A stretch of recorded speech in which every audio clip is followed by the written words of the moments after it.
لله نحمده ونستعينه ونستغفره ونعوذ بالله تعالى من شرور أنفسنا ومن سيئات أعمالنا. من يهده الله فلا مضل له ومن يضلل فلا هادي له، وأشهد أن لا إله إلا الله وحده لا شريك له، وأشهد أن محمدًا عبده ورسوله. يا أيها الذين آمنوا اتقوا الله حق تقاته ولا تموتن إلا وأنتم مسلمون. يا أيها الناس اتقوا ربكم الذي خلقكم من نفس واحدة وخلق منها زوجها وبث منهما رجالا كثيرا ونساء، واتقوا الله الذي تساءلون به والأرحام إن الله كان عليكم رقيبا. يا أيها الذين آمنوا اتقوا الله وقولوا قولا سديدا يصلح لكم أعمالكم ويغفر لكم ذنوبكم، ومن يطع الله ورسوله فقد فاز فوزا عظيما. أما بعد، فإن أصدق الحديث كتاب الله، وخير الهدي هدي محمد صلى الله عليه وعلى آله وصحبه وسلم، وشر الأمور محدثاتها، وكل محدثة بدعة، وكل بدعة ضلالة، وكل ضلالة في النار. ثم أما بعد، قال تعالى: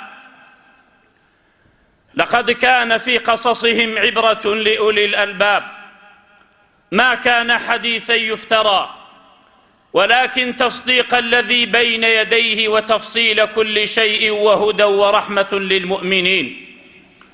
وقال تعالى: نحن نقص عليك أحسن القصص بما أوحينا إليك هذا القرآن وإن كنت من قبله لمن الغافلين. تواوبمان لباسكردني پێغەمبەر ئادەم سەلامی خوای لەسەر بێت و پێغەمبەر هود سەلامی خوای لەسەر بێت و پێغەمبەر صالح سەلامی خوای لەسەر بێت. ئەمڕۆ لەم وتارەدا بە پشتیوانی خوای پەروەردگار ئەچینە باسێکی تری، ئەچینە باسی پێغەمبەرێکی تری سەلامی خوای لەسەر بێت کە چۆن بوو لەگەڵ قەومەکەی، نەسیحەتی چی قەومەکەی ئەکرد، لەکوێوە دەستی پێی کرد و چۆن ئامۆژگاریانی ئەکرد و جوابی قەومەکەی چۆن بوو بۆ پێغەمبەرەکە. جا ئەوەی ئیمانی پێی هاورد ڕزگاری بوو لە دنیا و لە قیامەت، ئەوەیشی باوەڕی پێ نەکرد و نەسیحەتەکەی وەرنەگرت سەرشۆڕ بوو لە دنیا و لە قیامەت. ئەوش باسی لووتە سەلامی خوای لەسەر بێت. لووت پێغەمبەر، لووت پێغەمبەر کوڕی هارانە، کوڕی تارحە، واتە ئازەر کە باوکی ئیبراهیمە و مشریکە باوکی ئیبراهیم. وإذ قال إبراهيم لأبيه آزر أتتخذ أصناما آلهة. هیچ دڵتان قورس نەبێ و لەلاتان قورس نەبێت خەلیلی خوا باوکی کافرە و لە جەهەنەمە هەتا هەتایە. لووت پێغەمبەرە، ژنەکەی کافرە و لە قیامەت لە جەهەنەمە هەتا هەتایە. نوح پێغەمبەرە و ژنەکەی کافرە، لە قیامەت لە جەهەنەمە هەتا هەتایە. و پێغەمبەر صلی الله عليه وسلم زۆر لە کەسوکاری، لە مامی، لە دایکی، لە مینچی، لە ئامۆژنی خۆیشی پێغەمبەری خوا بوو صلی الله عليه وسلم. ئەوانش لە جەهەنەم هەتا هەتا ئەمێننەوە، کەواتە عەمەل دەورە بینێت. لووت کوڕی هارانی کوڕی تارح واتە ئازەر، کەواتە هاران برای ئازەرە کە برازای ئیبراهیمەکە. لووت کە برازای ئیبراهیمەکە زۆربەی مفەسرین وا فەرمون. و یەکێ بوو لە پێغەمبەرەکان لووت سەلامی خوای لەسەر بێت. قال تعالى: وإن لوطا لمن المرسلين. بتأكيد لوط یەکێکە لە ڕسوولەکانی خوای گەورە و میهرەبان. وقال تعالى: كذبت قوم لوط المرسلين إذ قال لهم أخوهم لوط ألا تتقون إني لكم رسول أمين فاتقوا الله وأطيعون. هميان وتيانا فاتقوا الله وأطيعون. تقوى إخواتنا بيت لغزب إخوة بترسن غير إخوة مفرسن خدا بپرسن بتاكو تنها اوي عبادتي خواي گەورە و میهرەبانە صرفی مەکەن بۆ یەکێکی تری. ئەگەر جیبریل بێت، ئەگەر پێغەمبەر بێت، ئەگەر ئەولیا بێت، هەرچ کەسێک بێت، فاتقوا الله، لەخوا بترسن، خوا بپەرسن بەتاکو تەنها، صرفی عیبادەت بۆ کەسی تر نەکەن.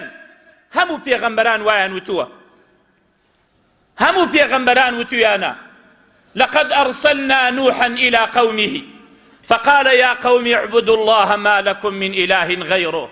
أي قومكم، أي خزمكم، أي كسكاركم، خدا بپرستن بتاكو تنها خوايكي ترتان نية جگل أخواك شايستي پرستن بيت. كواتل لوط سلامي خواي لسر بيت يكيك لپيغمبركان ولسردمي إبراهيم خليل جياوة كبرازايتي فآمن له لوط.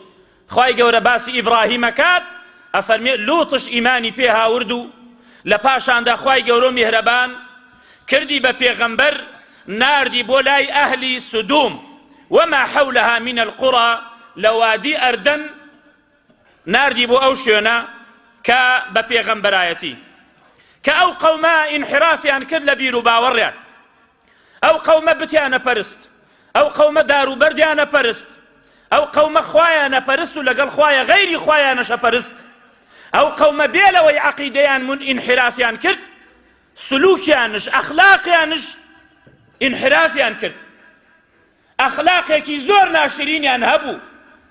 بۆیە قەومی لوت یەک عەزاب درا، هیچ قەومێک ئەو عەزابەی نەخوارد.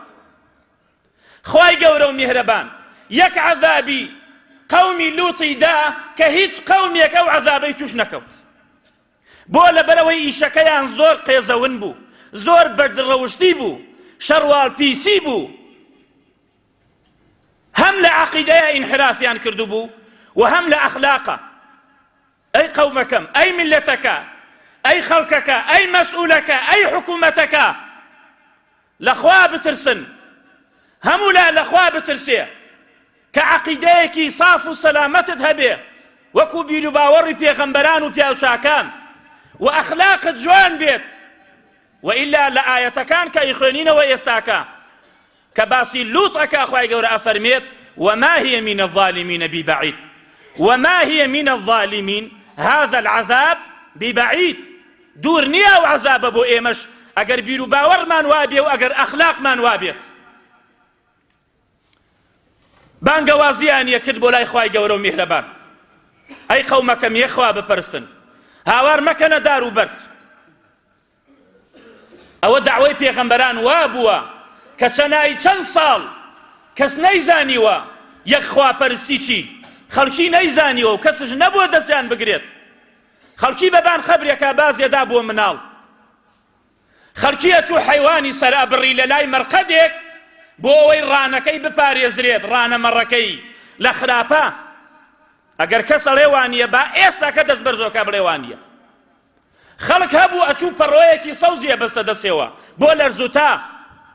خەڵک هەبوو ئەچوو داوای لە قەبرێکە کرد ئەوی تۆ دەم و نفوست پاکە بەشت و شفام داوای شفام بۆ بکەی لە لای خوا.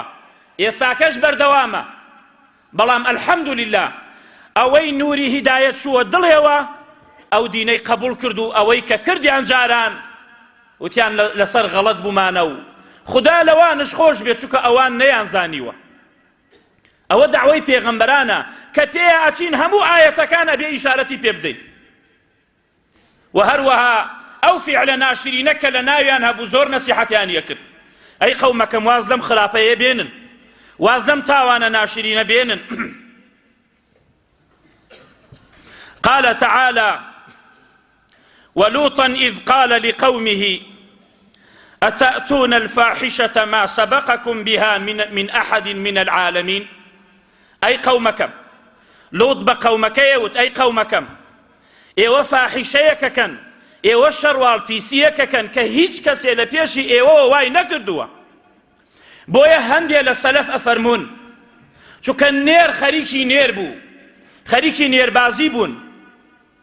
هەندێ لە سەلەف ئەفەرمون ئەگەر ئەم ئایەتانەی قورئان نەبوایە باوەڕمان ناکرد کە نێر لەگەڵ نێرە ئیشی فاحیشە بکە. بەڵام ئەم ئایەتانەمان بیستمان بەڵێ قەومی لووت وایە. بۆیە کەلیمەی لۆتی، کەلیمەی لووتی لەوە هاتە، خۆی ناوی پێغەمبەرەکە ناوی لووتە، نابێ بڵێ لووتی، نابێ وا بڵێ نیسبەتی بدەی بۆ پاڵ لووت پێغەمبەر وەالعیاذ بالله سەلامی خوای لەسەر بێت. نەخێر، قەومی لووت، قەومی لووت ئەو ئیشەیان نەکرد، چونکە لووت وتمان پێغەمبەرە و ناویشی لووتە.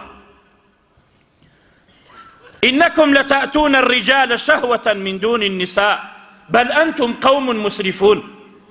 أي قومكم إيوة نير خريكي نير خريكي شروال بيسين واسان لو آفرتانها وردوك خدا حلالي كردو بوتا.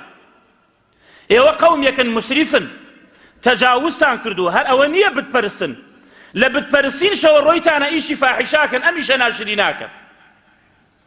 بويا لوط سەلامی خوای لەسەر بێت بە هەموو شێوەیەک نەسیحەتی قەومەکەی کرد، هەموو جانبەکانی بە قەومەکەی وت.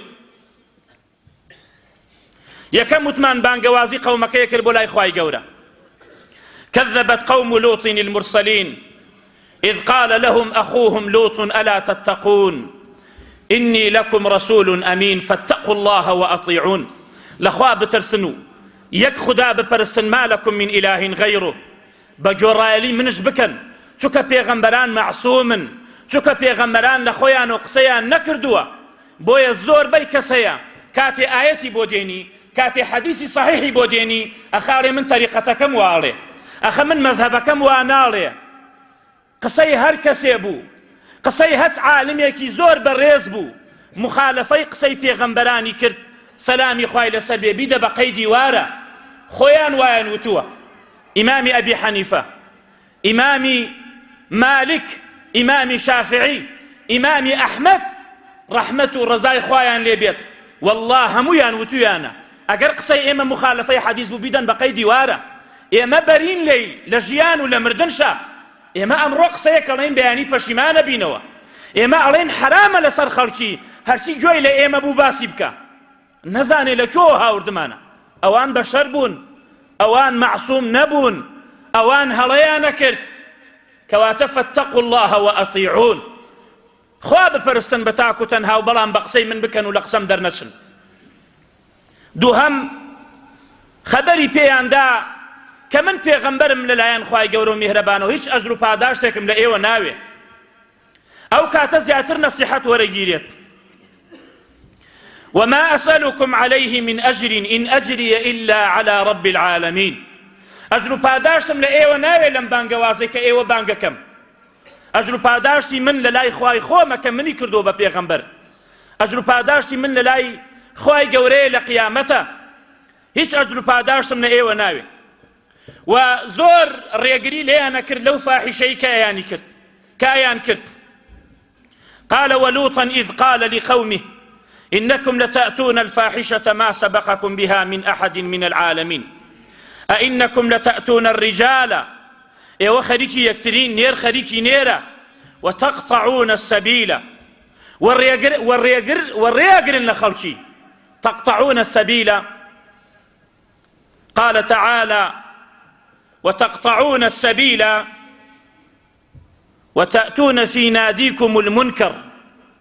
هر کەسێک لێوە ڕەت وایە ڕێیان لێگرد و ئیشی فاحشەیان لەگەڵا کرد، یاوەتە ئەیان گر ڕوتیان نەکردەوە پارەکەیان لێسەن و یەقتەعونە السەبیل کەواتە ڕێگاکە قەتع بوو. کەسش نەیوێرا بەیەوێ بێت چونکە ئیشی فاحشەیان لەگەڵیا کرد والعیاذ بالله. وتأتون في ناديكم المنكر. ولەناو مەجلیسەکانتانە ئیشی منکەرتان نەکرد، زۆر ئیشی منکەرتان نەکرد. بەردیان دانابوو، هەچ کەسێ ڕەت وایە بەردیان تێگرت، ها خۆمان ئەوە شوێنین، ئەوە ئیشی قەومی لووتە. بەردیان هەر کەسێ بەردەکەی لێ بدایە ئەوە ئیشی فاحشەی لەگەڵا کرد. سینجی خۆیان نەکردەوە، فیکە لێدانیان هەبوو، خەریکی کۆتربازی بوون ئەو قەومە. بۆیە ئیبن عەباس باسی دە سیفەتیانەکە، ئەفەرمێ زۆربەی لەم ئومەتەیە هەیە. أما صفات قوم لوط وتقطعون السبيل وتأتون في ناديكم المنكر وهروها لوط زۆر نەسیحەتیانی کرد و بە چەند شێوەیەکی ناشرین باسی قەومەکەیەکە پێیان ئەڵێت بەل ئەنتم قەوم مسریفون ئەی قەومەکەم ئێوە ئیسرافتان هەیە ئێوە زیادڕەویەکەن و پێیان یەفەرموو بەل ئەنتم قەوم عادون ئێوە قەومێکن زۆر خراپن خەریکی ئیشی فاحیشە و منکەرن بەل ئەنتم قەوم تەجهەلون ئەی قەومەکەم ئێوە زۆر لە جەهالەتاتان وتقطعون السبيل والريقرن لخلق وتأتون في ناديكم المنكر بلام بابزانين قومكي كز جوابي داوة پیغمبر عليه الصلاة والسلام فرميت لروج قيامتا پیغمبري واديت يكسي لقلنية لوط سلامي خواي لسربيت بس هردو كشكي إيماني بيهاورد ألو شاردا كتوار ديبو كتشل هزار نفري تيابو يكسيك إيماني بينهاورد لبان أوهم نصيحتوا كبيغمبري خواجبو لروج قيامتا لوط بس خوي وهردو كشكيتي پیغمبری وادی کەسێک ئیمانی پێ هاوردووە خوای گەورە و میهرەبان لۆمەی کەسیانش ناکە نەخێر دینی ئێمە دینی ئەوە نییە بەس خەڵک لە خۆمان خڕکەین یەڵە کێشە نییە ئەوە حرامەکە ئەوە بیر و باوەڕی بە هەرچیەکە ئەوە هەچ لایەنێکە ئەوە غەیری خواپەرستێ ئەوە باوەڕی هەر بە خوا نییە ئەو خڕکردنە نییە دین دینی نەسیحەتە ئەوە دینەکە ئامۆژگاری خەڵک بکەی فمن شاء فليؤمن ومن شاء فليكفر ئەوەی ویستی لێتی ئیمان دێنێت ئەوەیشی ویستی لێتی با ئیمان نەهێنێت بەڵام ئنا جعلنا ومن شاء فليكفر إنا اعتدنا للظالمين نارا أحاط بهم سرادقها خۆ لە قیامەت وەکو ستارەی بامخانەك ستارەیەکی زۆر بەرز لە دەوری ئەو کەسە خڕەکەین و ئەیان خەینە ناو ئاگرەوە ئینسان مخەیەرە لە دنیادا کەس بە زۆر نابێ کەس مسلمانکەی بۆیە پێغەمبەری وادێ کەس نییە لەگەڵیا لە ڕۆژی قیامەتە جوابی قەومەکەی بۆ لوط سەلامی خوای لەسەر بێت ڕەدیان داوە وتیان یەکەم قالوا لئن لم تنتهي يا لوط أي لوط واز نهێنی لەم دعوە و بانگەوازیەت هەر ئەڵێی خوا بپەرستن بەتەنها و ئەڵێی ئیشی فاحیشە مەکەن لتكونن من المخرجين ئێمە دەرتەکەین لە شارەکەی خۆمان شار بە دەرتەکەین وقال تعالى وما كان جواب قومه إلا أن قالوا أخرجوهم من قريتكم إنهم أناس يتطهرون جوابی قەومەکەی بۆ لوط ئەوە بوو وتیان دەری بکەن ئەمە لە شارەکە خۆی و مناڵەکانی بەڕاستی ئەمانە قەومێکن یا بە شێوەی گاڵتەکردن ئەیان وت خۆیان نەپارێزن ئیشی ئەم فاحیشەیە ناکەن لەگەڵ ئێمە یا ئەوەتە ئەیان وت إنهم أناس يتطهرون ئەوان کەسانێکن پاکن لەم ئیشە بە دوورن ئەڵێ ئەم ئیشەش مەکەن دەریان بکەن لە شارەکە بەڵکو بەوە وازیان نەهاورد داوایان لە لوط کرد وتیان ئەی لوط ئەگەر تۆ ڕاستەکەی کوانی عەزابی خوا فما كان جواب قومه إلا أن قالوا ائتنا بعذاب الله ناو الله ينهاورد أو قومه ائتنا بعذاب الله إن كنت من الصادقين أم قوم أزان خواهية بويا داوای عذابی خواکن ئەگەر تۆ ڕاستەکەی ئەی لوط کوانی عذابی خوای گەورە و بینی ئەوەی بینی لێیانی بینی لوط ئەوەی گوێی لێبوو گوێی لێبوو لوط لەوان ئەوەی کە هەوڵی دا لەگەڵیا بەرامبەرەکەی چۆنچۆنی ڕەدیان داوە ئیستفادەی نەبوو لە دوای ئەوەی کە ئیستفادەی نەبوو داوای کرد لە خوای گەورە و میهرەبان کە ڕزگاری بکا لەم قەومە و کە نەجاتی بدە قال رب انصرني على القوم المفسدين خوای گەورە و میهرەبان قال ربي يعني قال يا ربي يا نداء محذوفة أي پروردگار خۆت سرم بخەی بەسەر ئەم قەومەیە کە چین پێ ئەڵێن و کە بەتەمان دەرمکەن و کە بەتەمان بمکوژن قال إني لعملكم من القالين بەڕاستی من لەو کردەوانەی ئێوە زۆر تووڕابم زۆر تەبیعاتم تێکەچێت زۆر بێتاقەتە بم ربي نجني وأهلي مما يعملون أي پروردگار خۆم و ئەهلەکەم ڕزگار بکەی لەوەی کە ئەوانەی کەن. قال فنجيناه وأهله أجمعين ڕزگارمان کرد خۆی و ئەهلەکەی إلا عجوزا في الغابرين إلا پیرێژنێک نەبێت کە ئەو ژنەکەیەتی من الباقين لەوانە بوو کە لە ناوچوو. إن في ذلك لآية لقوم يؤمنون. ئابەو شێوەیە خوای گەورە و میهرەبان ئەو شارە ئێرانەکە دوعاکەی لووت قبوڵەکە کە ئەو شارە چۆن ئێرانەکە باسێکەین إن شاء الله ئێستاکە. أقول ما سمعتم وأستغفر الله العظيم لي ولكم. الحمد لله رب العالمين له الحمد الحسن والثناء الجميل وأشهد أن لا إله إلا الله وحده لا شريك له يقول الحق وهو يهدي السبيل وأشهد أن محمدا عبده ورسوله صلى الله عليه وعلى آله وصحبه أجمعين. لنا بردني شاري لوط سلامي خوای لەسەر بێ بەچی شێوەیەک بوو. قال تعالى ولما جاءت رسلنا إبراهيم بالبشرى كاتي إسرافيل وميكائيل وجبرائيل سلامي خوایان لەسەر بێت هەرسێکیان چوون بۆ لای ئیبراهیم وتیان ئەوە ئیسحاقت پێشکەش بێ لەلایەن خواوە چونکە ئیبراهیم بەتەمەن بوو خێزانشی هەر بەتەمەن بوو سارە ئیسحاقیان داپێی و عەجایبیان هات تەعەجوبیان هات 120 ساڵ تەمەنیانە 100 ساڵ تەمەنیانە چۆن مناڵیان ببێت. قال أتعجبين من أمر الله رحمة الله عليكم وبركاته أهل البيت. تعجب ديال إيشي خواي قورو مهربان كن فيكون.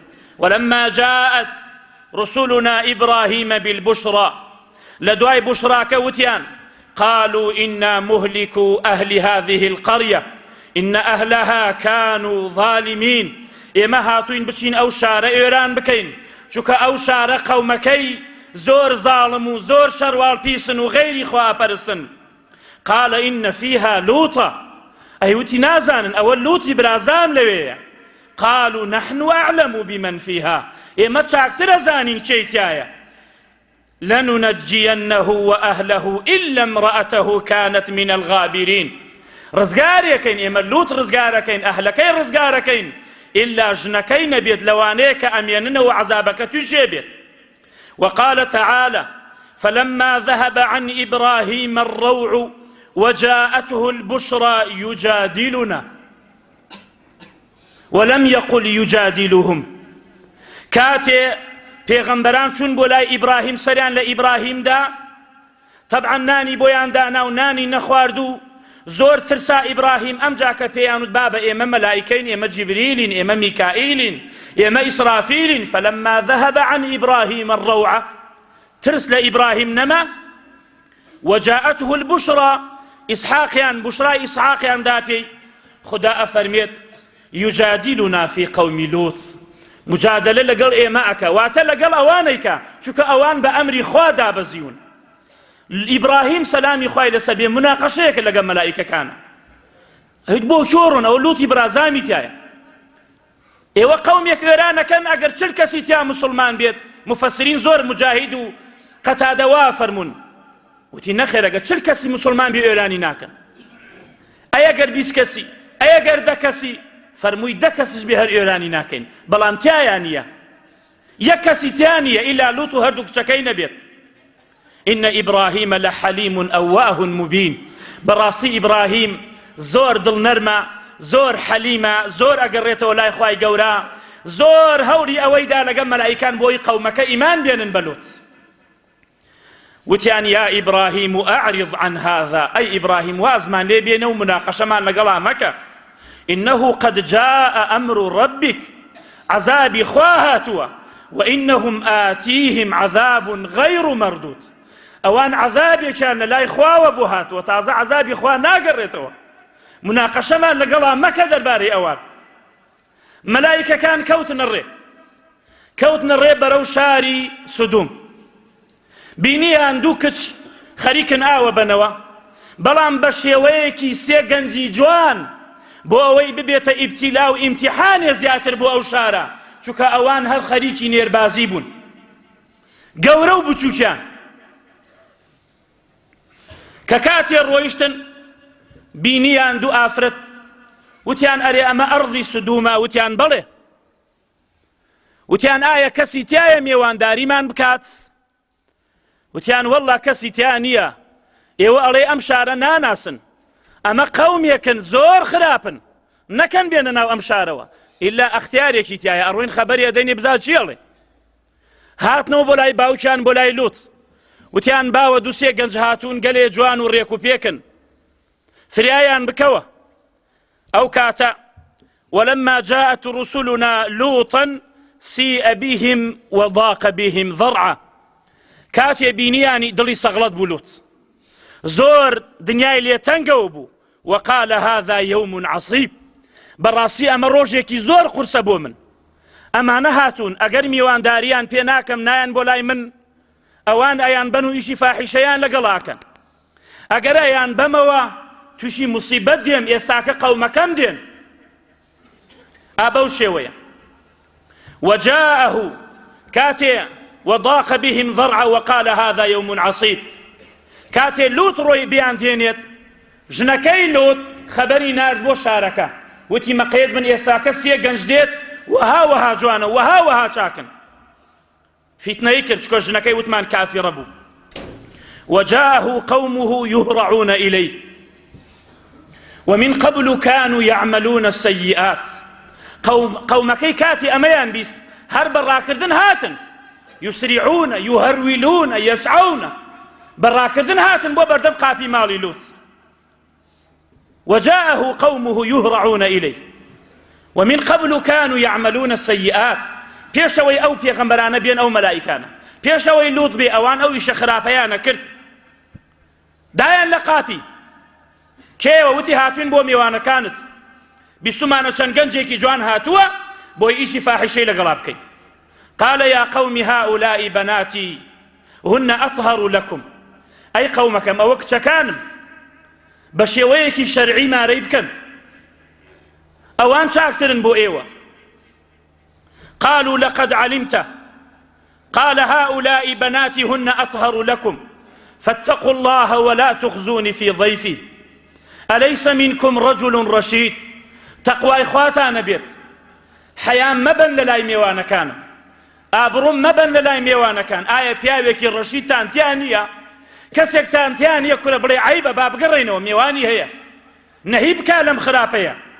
قالوا لقد علمت ما لنا في بناتك من حق وإنك لتعلم ما نريد. تۆ چاکەزانی ئەی لوت ئێمە هیچ ئیشمان بە کچی تۆ نییە، ئێمە ئەوەی گەرەکمانە ئەو میێوانانەیە. قال لو أن لي بكم قوة. بەڵام لوت نازانێ ئەمانە پێغەمبەرن. خۆزگا عەشیرەتێکم هەبوایە، چەند کوڕێکم هەبوایە، ئێساکە بمتوانایە بزانم چیم لێتانە کرد. ئەو ئاوی ئیلا ڕوکنین شەدید، یا ئەوە تا پشت و پەنایەکی بەقەوەتم هەبوایە، بەڵام لە دڵەوە هەر ئیقرارەکە، هەر ئاگای لە خوای گەورە و میهرەبانە. بەڵام بۆ ئەوەی میێوانەکان گوێیان لەمە بێت بزانن چ پیاوێکە لوت سەلامی خوای لەسەر بێت. کاتێ میێوانەکان ئەمەیان بینی لە لوت، پاڵیان ئەناوە قاپیە و هەوڵیانەدا. لوتش لەم دی و قاپێکەوە قسەیە کرد. کاتێ ئەمەیان بینی قالوا يا لوط إنا رسل ربك.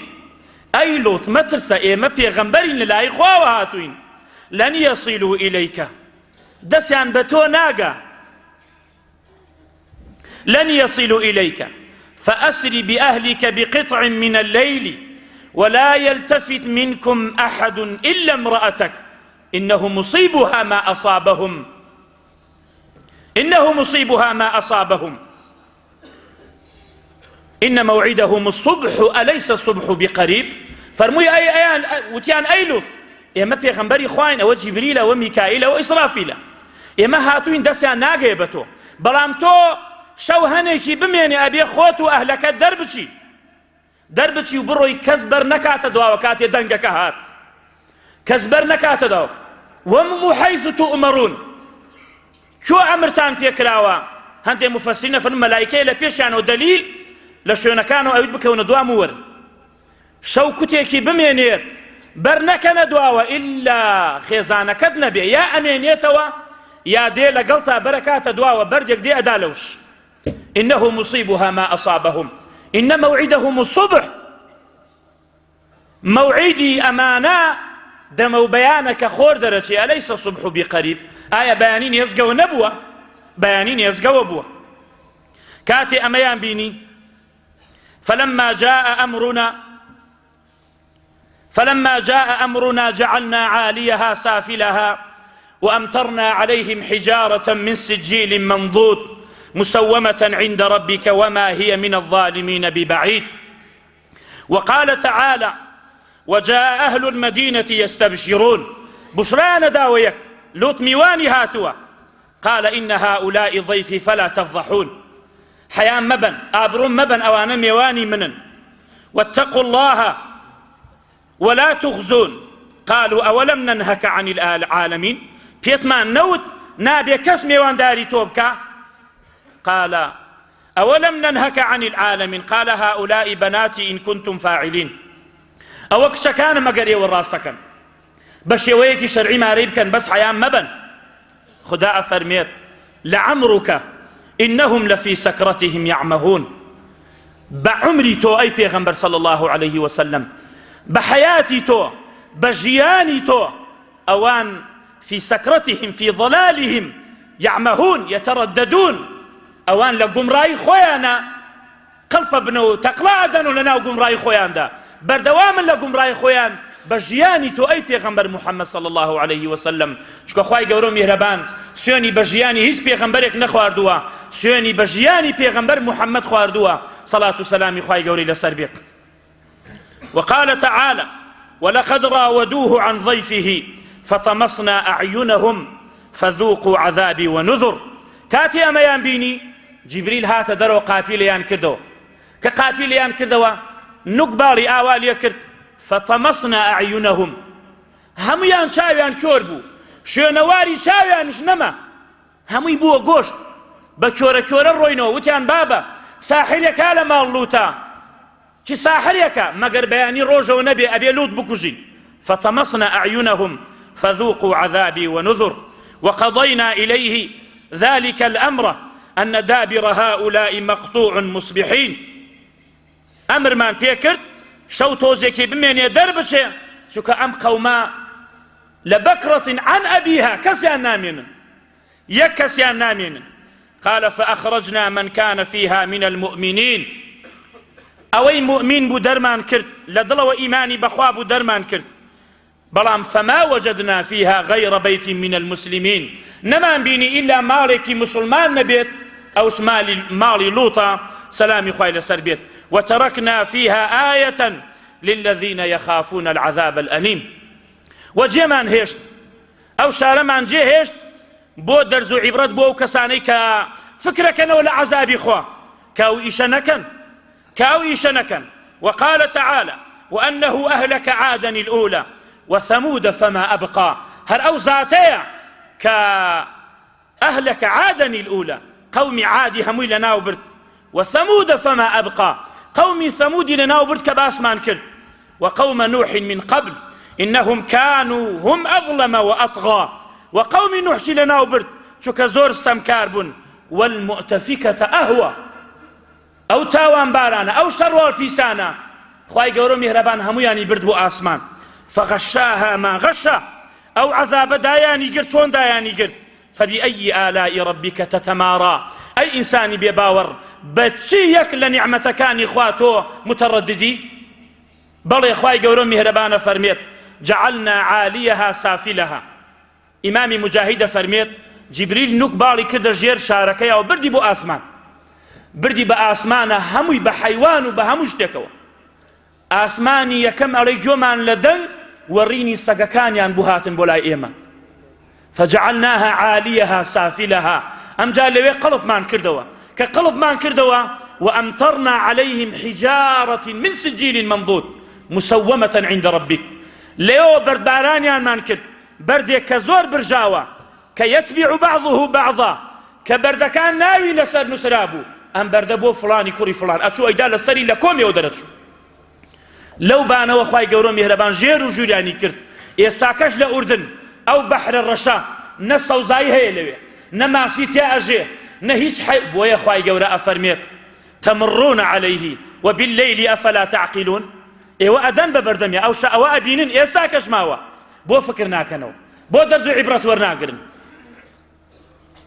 وما هي من الظالمين ببعيد ئەو داوێن پیسانە ئەو شەڕوال پیسانە خەریکی ئەو ئیشە بوون ئیشێکی زۆر قێزەون بۆیە ئینسانی مسلمان شتێکی ناشەرعیە بینێت ئەبێ ئینکاری بکەی بەدەست بە گۆرەی توانە ئەگەر نەتوانی زیاتر دەست ئیشی حکوومەتە ئیشی دەسەڵاتدارە ئەبێ بەدەم نەسیحەتی خەڵکی بکەیت بۆیە ئەو مشکلە و ئاژاوەیە کە هەیە لە کوردستانی ئێمە خەریکی بار سوتان و مەسار سوتان و مەقەڕ سوتان و ئەوە هەمووی ئاژاوەیە بەڵام وەکو دینی ئیسلام وەکو سەلەفیەت قەت لەگەڵ ئەوە نیمان ئاژاوە بێت قەت لەگەڵ ئەوە نیمان دوکانی خەڵک بسووترێت قەت لەگەڵ ئەوە نیمان کە مشکلە و ئاژاوە ببێت لە ناو وڵاتەکەمانە ئەبەدەن الحەمدولیلا زۆربەی خەڵکیشی ئەیزانێت بەڵام حکوومەتە بێت تەقوای خوای هەبێت دەسەڵاتدارە بێت تەقوای خوای هەبێت بتوانێ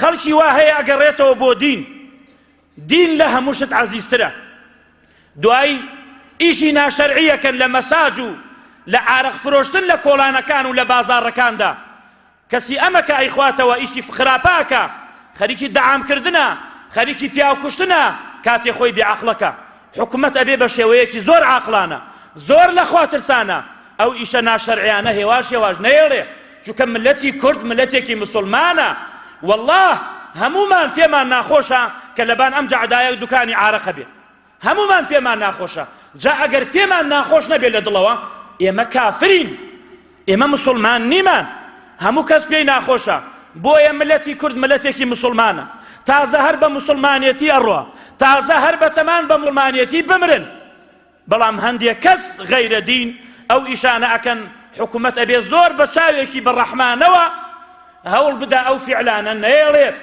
وما هي من الظالمين ببعيد زۆر ئاسانە لە لای خوای گەورە و میهرەبان ڕەشەبایەکمان بۆ هەڵکە هەمومان لە ناودا دەنگێ پەیابێ هەمومان لە ناودا ئەم بۆیە باسی پێغەمبەران پڕی دەرز و عیبرەتە پڕی دەرز و عیبرەتە ئەوەی بە قسەی خوای گەورە بکە ئەوەی بە قسەی پێغەمبەرەکەی بکە سەرکەوتووە لە دنیا و لە قیامەت والله دواکەوتوو نییە والله زەلیلی نییە بەڵکو براوەیە لە دنیا و لە قیامەت فحکوومەت ئەبێ هەوڵ بدا ئەو ئیشە ناشەرعیانە نەیەڵێ هێواش چونکە خەڵکی زیاتر سەیری حکوومەتەکە حکوومەت چاک بێ خەڵکی چاکە بێت تازە بێ باوەڕی ناخوات تازە ئیلحادی ناخوات تازە باوی ئەوە نییە بڵێ خوا نییە و پێغەمبەر نییە ئەوە نەما هەوڵ بدەن هێواش ئەم شارە سەلامەت بکەن ئەم وڵاتە ئاژاوەی تیا مێڵن و ئەو خەڵکەش کە ئەو ئیشاکەن ئەوش ناشەرعیە سوچاندنی دوکان و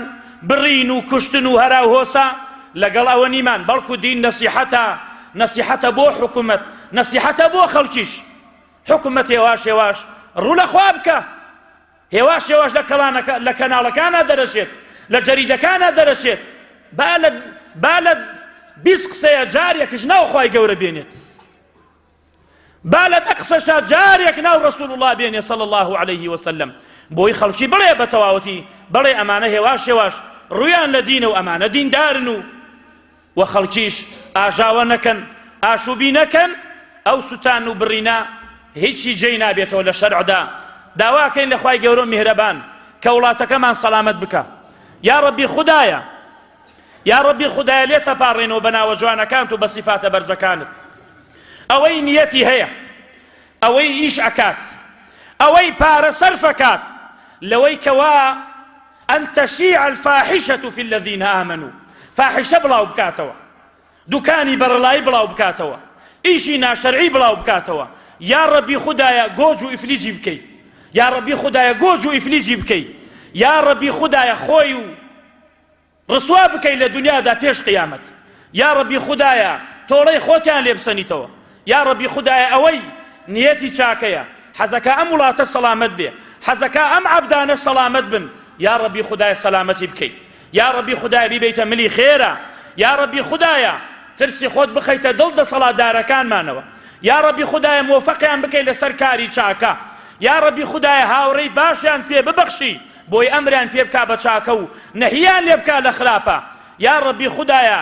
ئەوەی ئینسانی خراوە لە دەوریاندا لای دەی یا ڕەبی خودایە لە کارە چاکەکانە مۆفەقیان بکەی یا ڕەبی خودایە ئیشی ناشەرعی قێزەون بکەی لەلایەن یا ڕەبی خودایە کاری ناشەرعی لەلامان قێزەون بکەی یا ڕەبی خودایە ئاخر خێرمان بکەی یا ڕەبی خودایە بارانی ڕەحمەتمان بۆ بنێری خوایە گیان ئێمە تاوانبارین یا ڕەبی خوایە ئێمە تاوانبارین ئیعترافەکەین یا ڕەبی خودایە خۆت خوایەکی زۆر بەڕەحمی و لە تاوان خۆشە بی یا ڕەبی خودایە لێمان خۆش بی بەهۆی ئێمەشەوە ئاو بڕ نەکەی لە ئاسمان بۆ خوارەوە بۆ حەیواناتەکان بۆ سەر ئەم زەویە مردووە یا ڕەبی خودایە بارانی ڕەحمەت یا ڕەبی خودایە بارانی ڕەحمەت یا ڕەبی خودایە بارانی ڕەحمەت خوایە گیان ڕەحم لە مردوەکانمان بکەی شیفای نەخۆشەکانمان بدەی یا ڕەبی خودایە پیرەکانمان ئاخر خێر بکەی خوایە گەنجەکانمان سەلامەت بکەی یا ڕەبی خودایە گەنجەکانمان سەلامەت بکەی چ لە مۆبایلە چ لە ئەنتەرنێتە چ لە کولیەکانە یا ڕەبی خودایە مۆفەقیان بکەی و سەریان بخەی یا ڕەبی خودایە لە ئیشی خراپە دووریان بخەیتەوە آمين والحمد لله رب العالمين وصلى الله وسلم على نبينا محمد وعلى آله وصحبه أجمعين.